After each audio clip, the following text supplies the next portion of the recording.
Hey folks, welcome back. So today I was reminded of something that happened a few years ago now. I just did a short video for someone that wanted to harvest some mustard for the seed to make their own mustard. And I just did a short, simple video for them and I just sent it. So I was up in the garden anyway, so I figured I would do some hoeing. Now, I'm up here in the garden closest to my home. And while I was hoeing, I was reminded of something that happened a few years back. And something that I find quite funny still. Now, my cousin Shay and I, we're old-fashioned country gals. We grew up in the woods. We grew up outside. Getting all kinds of fresh air, getting all kinds of exercise, learning about nature, observing nature. And truth be told, we're not scared of much. And so when I told her that I was hearing something that I didn't know what it was. So when you're out in nature, when you're out in the woods and you're observant, even sometimes when you're not observant, you hear and see things and you either know what they are, because like a fox will make certain noises, depends on if it's calling a mate or if it's a mama with her pups or hunting or whatnot. All these animals make different noises. Depends on what's going on with them at the time. So when I hear something that I don't know what it is, or I'm not sure what it is, I'll go looking for it. I'll go looking for it, which is what happened yesterday morning. I told Shay, I said, listen, I'm hearing something up on the other side of the bog. I said, it kind of sounds like a moose, a nasally young moose, or it sounds like a bear that's just kind of grumbling. I said, and it keeps going back and forth in that section over there. I said, and I was just about ready to walk up. She goes, well, let's go up. So we went up there and we went looking, right? A few years ago, I heard this noise that I wasn't familiar with. So I contacted cousin Shay, who lives up the road here, and Sister Barb, who lives even further up the road. I contacted them and said, listen, I'm going to go see what that noise is. It was after dark. It was black dark.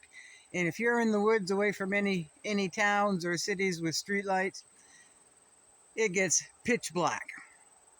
So flashlights in hand, headlights in hand, and we each had a cell phone, which mine wouldn't have done much good. But I could take pictures, right? I could take pictures, maybe a video. And so we headed out walking. Sister Bob didn't want to go. She's kind of scared of the dark a little bit. And one of her biggest fears is bear. Well, she has kind of every right to. Seems a bear come up on her deck and grabbed a goat by the neck and hauled it down over the steps, right? So I can understand. You gotta be, that's not normal, folks. That's not normal whatsoever. But it can happen, and it does happen. It's just not the norm. So cousin Shay and I took off walking down the camp road. We went to where this noise was coming from. And Sister Bob knew we were going, She didn't want to go. Apparently tried to get a hold of us and couldn't get a hold of us. So here cousin Shay and I were way up in the middle of nowhere on foot. Nothing on our hip, nothing in our hands but the flashlight, right? And we were all good with that. We were all good with it. We heard a noise. We didn't understand what it was. Never heard it before. And that's one way to find out what's making what noise is by going to see and trying to find out what's making that noise. Maybe you're going to see tracks. Maybe you're going to see it. If you're cautious and slow about it, right? You can't go running up to where the noise was. So when I say cousin Shay and I aren't scared of much, that we're not scared of anything, folks. We're not scared of anything. We'll just soon take off across the woods all by ourselves with nothing in our hands but whatever we happen to be carrying, right?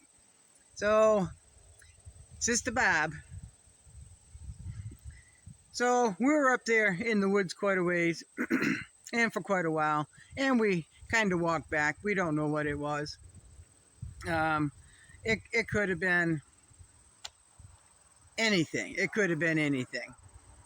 So we had just walked back into the driveway, and Sister Barb comes tearing down the camp road, and she pulls into the driveway, and she was hopping mad. She was mad. Why was she mad? Because she was scared. She was scared for us because apparently she tried to get a hold of us, and there was no reception, and right? No reception. So she was hopping mad. I mean, literally hopping mad. Don't you ever do that again. That's a good way to get killed. But listen, folks, if there's a noise out in the woods that you're not understanding what it is, the only way you're going to learn what's in your area and what's making that noise is to go try to find out what's making that noise. It doesn't matter if it's during the day. It doesn't matter if it's in the middle of the night after dark. So she scolded us pretty hard because she thought a bear had gotten us or something because she couldn't get a hold of us, right? So, but that's how you're going to learn. So while I was hoeing around my plants, I just happened to think of that and thought I would share that with you. There's not much out in the woods that's going to get you, not here in Maine. There's the occasional bear that gives you trouble. There's bear that gives us trouble here. And there's mama bear with her cubs, and there's people underestimate cow moose, mama moose with her babies. They underestimate the protection mode that the mama moose gets into, and those hooves can kill you with one kick. And then there's also the moose and rat. There's also the white-tailed deer and rat, right? And of course, there's always going to the woodpile and grabbing onto a fisher's tail, right? Right? Picking the fisher up by the tail, which, trust me, they don't like that. So some of you have heard that story. So, I don't know. If you grew up in the woods, you're pretty comfortable in the woods. If you've never grown up in the woods, then you're basically scared of everything, right? Until you realize there's really nothing out here that's going to bother me. And if something does bother me, well, it's going to be a fluke. And I've got to be smart about it, right? You don't go running up to or after anything in the wild. 99.9% of the time, they're just going to run away from you before you even see them, right? They're going to hear you. You're in their living room. They're going to know that you've entered through their living room door, and they're going to move aside, and they're probably going to think they're hidden and are hidden and watch you go by, just out of curiosity, right?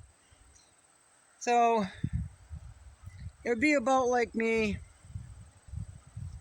going into the city You put me in the city or around crowds, my anxiety goes right straight through the roof. I'm very nervous, I'm very cautious because I'm not in the city and in crowds very much. So it makes me feel very uneasy, and my guard is up all the way around. You get me walking through the woods, I'm in the most comfortable place you can even imagine. I'm very comfortable in the woods. I'm very comfortable outside. And until something gives me a pause, I'm just going to go through the woods, and I'm going to be in my Zen mode, and I'm just going to be in my peaceful place. So I just thought I'd share that story. Oh, and I forgot to say to the person that asked me why I don't get lime green or neon green t-shirts, and to my cousin Shay, who asked the same thing, I went and I ordered a handful of it's considered lime green t-shirts. And speaking of Sister Bob, I'm way up in my garden next to my house, way up on the back side of it, and I can see the camp road, and Sister Barb just drove by, and I'm out here and I'm waving to her and she never even saw me. I was also told that this morning, that I can't be seen. I blend right in with the outside and the sun on the leaves. So the green isn't gonna cut it like the yellow t-shirts and the orange t-shirts in order to stand out in case I have a problem. They can see me flagging them down, or they can see me lying on the ground, right? So hornets, if you are allergic, if you're allergic to anything, whether it's hornets, bees, mosquitoes, which you're in the wrong state if you're allergic to mosquitoes, folks, and anything, you need to be prepared, and you need to carry something on you for that severe allergic reaction, right? So uh, the green t-shirts, not gonna cut it. I gave it a try, but it just gives me a few more t-shirts to wear around. Uh, maybe as undershirts in the wintertime, under my sweatshirts, my green sweatshirts. Right now I've got 7. I bought another one, folks. I just bought another green hoodie. So yeah, if you haven't noticed, I don't like change very much. I don't adjust.